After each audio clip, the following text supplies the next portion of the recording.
আজকে সিধা আসলাম মার্কেটে। মার্কেটে এসে স্যারের জন্য নিলাম, আমার জিমের স্যার, ওনার জন্য নিলাম একটা ফুলের তোড়া, খুব সুন্দর।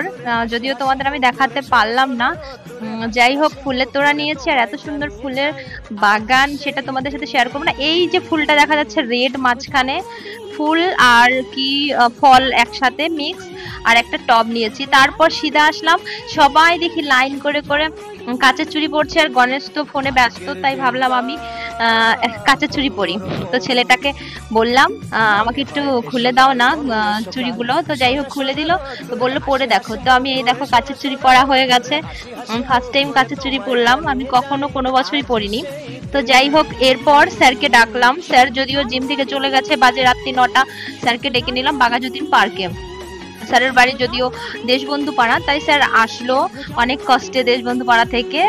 আমার খুব ভালো লাগলো যে স্যার এসছে আমার এক কথাতে। এসে কেক কাটলো, স্যার তো খুব খুশি, খুব খুশি বলছে।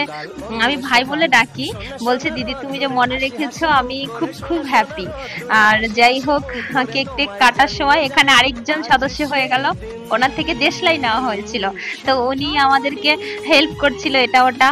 উনিও খুব এক্সাইটেড ছিল যে যাক, মানে রাস্তা থেকে একজন জোগাড় হয়ে গেল। তো যাই হোক, কেক টেক কাটলাম, কেক কাটা হলো, তারপরে খাইয়ে দেওয়া হলো। আর এদিকে ভাই আমাকে বলছে তুমি এটা যে মনে রেখেছো আমি খুব হ্যাপি।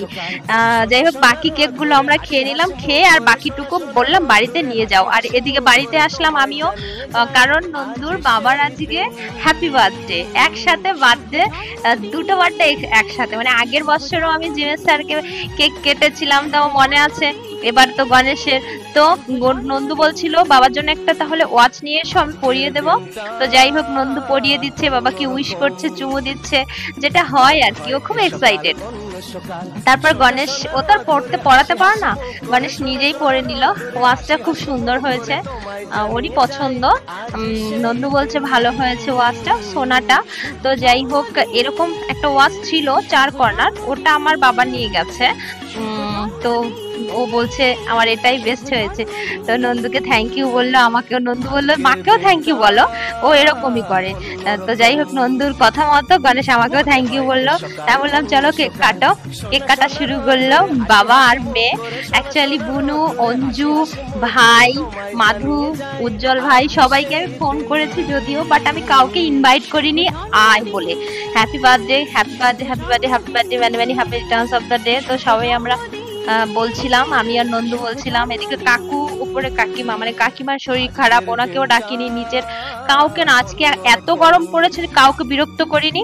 ভেবেছিলাম পল্লবীদের বাড়িতে যাব, মেজদিদের বাড়িতে গিয়ে কেক কাটবো। তারপর গণেশ বললো শরীরটা সত্যি ভালো লাগছে না, এদিকে মেজদির শরীর খারাপ, না যাওয়াটাই বেস্ট হবে, বাড়িতে নন্দুর জন্য কেটে নি। তা ঠিক আছে, চলো কেক, মানে আমার মিনি ব্লগটা কেমন লাগলো জানিও।